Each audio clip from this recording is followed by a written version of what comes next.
Dzień dobry wszystkim. Dzisiaj porozmawiamy o, wydawałoby się, prozaicznej rzeczy, jaką jest siatka rolnicza i tym bardziej prozaicznej rzeczy, jaką są baloty powstałe w wyniku prasowania materiału, między innymi takimi prasami Mackayla, jakie widzicie za moimi plecami. Tak naprawdę czym jest siatka rolnicza? Tak? Siatka rolnicza, można by powiedzieć, że to jest produkt sam w sobie, natomiast jest to moim zdaniem produkt, który powinien świetnie się uzupełniać z maszyną, którą pracujecie. Powinien zapewnić odpowiednie zbicie materiału, powinien zabezpieczyć ten materiał przed obsypywaniem, przed luzowaniem się tego materiału i przede wszystkim powinien dać Wam komfort i stabilność tego, że zrobione baloty na polu, one będą świetnie przechowywane, nic się z nimi nie stanie i będą wykorzystane przez Was w kolejnych okresach danego roku. Można by rzec, czy łatwo jest popełnić błąd, wybierając siatkę rolniczą. Najczęstsze pytania, z jakimi spotykam się w ostatnich latach, to ile kosztuje siatka rolnicza. I to moim zdaniem jest błąd, który możecie popełnić, ponieważ cena nie zawsze będzie odzwierciedlała jakość. Jak sami dobrze wiecie, balot trzeba owinąć kilkukrotnie. Tak? W przypadku standardowej siatki rolniczej o długości 2000, przy standardowym zużyciu na owinięcie balotu 7-7,5 metra dojdziemy do 260 balotów z jednej rolki. I teraz im bardziej będziemy chcieli owinąć tą rolkę, tym oczywiście tych balotów wyjdzie mniej. Natomiast cena siatki, szczególnie siatki niewiadomego pochodzenia, z nie wiadomo jakich komponentów, może przełożyć się diametralnie na jakość i w tym momencie Wasze oszczędności tak naprawdę zostaną roztrwonione i ilość owinięć danego balotu do stanu, który pozwoli na jego bezpieczne, stabilne przechowywanie, będą minimalne albo wcale. Kolejnymi pytaniami, jakie często spotykam w temacie siatki rolniczej, to jest jaka szerokość siatki jest tą szerokością optymalną. Standardowo szerokość siatki to 123 cm, ale oczywiście spotykamy też 125, a nawet 130 cm. I tak jak ta 123 powinna pasować do każdej prasy i tu nie powinno być z nią problemów, tak 125-130 warto zapoznać się z instrukcją swojej maszyny lub po prostu przetestować taką siatkę, sprawdzić, czy ona nie będzie się podwijała na krawędziach balotu, czy przypadkiem gdzieś nie będzie się zawijała już w samej maszynie. W przypadku siatki rolniczej tutaj doświadczenie i ilość wykonanej pracy już na przestrzeni lat przez danego użytkownika prasy to jest to, czym warto się kierować przy wyborze szerokości siatki rolniczej. Kolejnymi bardzo ważnymi parametrami siatki, poza jej oczywiście szerokością, jest długość i wytrzymałość. Może najpierw o długości. Ciężko też odpowiedzieć na to pytanie, czy lepszą siatką będzie siatka 2000.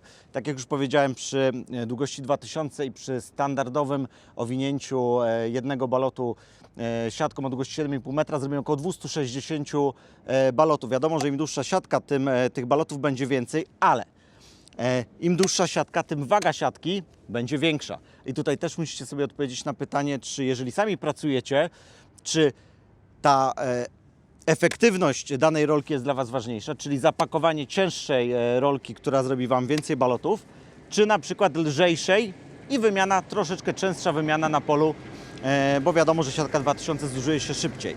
Bardzo ważna jest też wytrzymałość. Tu mamy akurat siatkę firmy CPS, nowość w naszej ofercie, siatka ProNet, która łączy bardzo wysoką wytrzymałość, 305 kg zrywalności, dodatkowo z całkiem niezłą wagą. Jest troszeczkę odchudzona ze względu na specyficzne przeplatanie oczek w tej siatce. Można było stworzyć coś super mocnego przy trochę niższej wadze.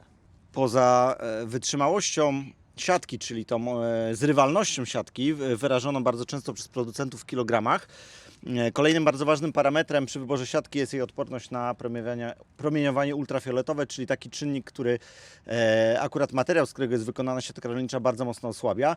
A jak wszyscy wiemy, to jest też produkt, który spędza trochę czasu na polu już na danym balocie, który udało się przy pomocy prasy wykonać.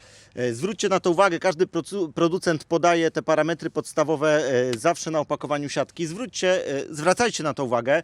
Wytrzymałość, odporność na UV i jeszcze taka dobra rada, jeżeli kupujecie siatkę przed tym sezonem, w którym użytkujecie ten produkt, schowajcie ją pod dach, niech ona nie będzie nadmiernie narażona na warunki zewnętrzne, bo może to wpłynąć osłabiająco na jej parametry, a jeżeli te parametry będą niższe, no to w tym momencie może być jakaś przykra niespodzianka na polu, kiedy te baloty po prostu nie będą takie, jakbyście tego oczekiwali. Oczywiście świetnym uzupełnieniem siatki rolniczej, szczególnie tej dobrej jakościowo, jest świetna prasa. Tu mamy akurat produkty marki McHale, specjalnie reklamować ich nie muszę, one się reklamują same, jakościowo pierwsza liga, top level. I faktycznie warto zainwestować w dobry sprzęt, zarówno ten sprzęt, który prasuje, jak i ten sprzęt, jak siatka rolnicza, który jest używany do prasowania. To jest zawsze dobry wybór, gdzie ten koszt na początku będzie trochę wyższy, zwróci Wam się jakością produktów i efektywnością pracy. To w takim razie pytanie, ile razy owinąć balot, żeby on miał te swoje parametry, szczególnie parametry oczekiwane przez nas, użytkowników. No i to jest takie pytanie trochę klucz, bo od Ciebie to wszystko zależy. My się śmiejemy, że jeżeli rolnik stwierdzi, że chce owinąć 10 razy dany balot, to przecież może to zrobić. Natomiast z ekonomicznego punktu widzenia nie ma to specjalnie uzasadnienia. Standardowo przyjmuje się, że w przypadku siana, siano-kiszonki, balot, żeby on miał te prawidłowe parametry, powinien zostać owinięty około 3,5 raza. Natomiast w przypadku słomy 1,7 do 2 owinięć. Te parametry na przestrzeni lat, na przestrzeni rozmów z naszymi klientami dają podstawę, tak, dają pewność tego, że balot będzie miał prawidłowy kształt, będzie prawidłowo sprasowany i nic złego się z nim nie stanie. Oczywiście przy zastosowaniu dobrej jakościowo siatki. No to teraz pytanie kolejne. Jak dobrze prawidłowo założyć siatkę rolniczą, na przykład do takiej prasy? I tutaj odpowiem w ten sposób, że przede wszystkim należy dbać o tą maszynę, która tą siatkę zużywa i tworzy te baloty. Tak? Należy najlepiej przed sezonem sprawdzić te wszystkie elementy, które pracują w tej maszynie. Tak? Wałki podające, hamulce, które powodują odpowiednie naprężenie siatki. Jeżeli te wszystkie elementy w maszynie są prawidłowo konserwowane, są serwisowane, to samo użytkowanie już maszyny w trakcie sezonu nie powinno przysporzyć Wam większych problemów. Sporo tych pytań mamy a propos siatki, ale one są istotne, one są ważne, mogłoby się wydawać takie banalne, ale jednak nie do końca. Pytanie, czy do siana, siano-kiszonki, do słomy mamy te same siatki? Odpowiedź na to pytanie nie jest oczywista, bo w wielu przypadkach tak, te siatki są uniwersalne i można je stosować zarówno do siana, siano-kiszonki, jak i do słomy. Natomiast zwróćcie na to uwagę, bo są produkty dedykowane, które na przykład mają zdecydowanie lepsze zastosowanie na przykład w sianie, siano-kiszonce, a do słomy niekoniecznie. Warto zapytać o to w sklepie, tak, czy ewentualnie sprawdzić opis producenta na danym produkcie. Albo zapytać po prostu taką osobę jak mnie, bądź doradcę, który zajmuje się sprzedażą tych produktów w firmie Korbanek. On udzieli wszystkich informacji i wyjaśni, który produkt będzie najlepiej dopasowany do Waszej uprawy. Podsumowując, siatki rolnicze występują tak naprawdę w tych podstawowych szerokościach, czyli 123, 125, 130 i w długościach między 2000, 2600, 3000, 3600.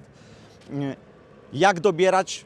Warto przede wszystkim, jeżeli macie nową maszynę, zapoznać się z instrukcją maszyny, ewentualnie dopytać sprzedawcy, który Wam tą maszynę sprzedał, który rodzaj siatki będzie tym najbardziej odpowiednim, dopasowanym. Jeżeli chodzi o długość, to też jest pytanie głównie do Was, czy chcecie mieć krótszą siatkę, którą łatwiej będzie Wam wymienić w tej maszynie, czy dłuższą siatkę, dłuższą rolkę, która będzie zdecydowanie cięższa, ale pozwoli Wam na wykonanie większej ilości balotów za jednym zamachem. Jeżeli chodzi natomiast o jakość siatki, to tutaj bez wątpienia jestem w stanie Wam polecić tylko i wyłącznie produkty sprawdzone, produkty wysokiej jakości, tak aby to później nie zemściło się w momencie, kiedy już te baloty będą czekały sobie na polu, na to aż je zbierzecie. Polecam odwiedzać naszą stronę www.korbanek.pl i www.sklep.korbanek.pl, gdzie znajdziecie naprawdę świetne jakościowo produkty dopasowane do Waszych potrzeb. Kliknij jeden z polecanych filmów, aby obejrzeć najlepsze produkcje na naszym kanale. Zasubskrybuj kanał, aby być na bieżąco i nie przeoczyć nowego filmu. Nowe filmy dodajemy codziennie o godzinie 6 rano, a shortsy od 17 do 22.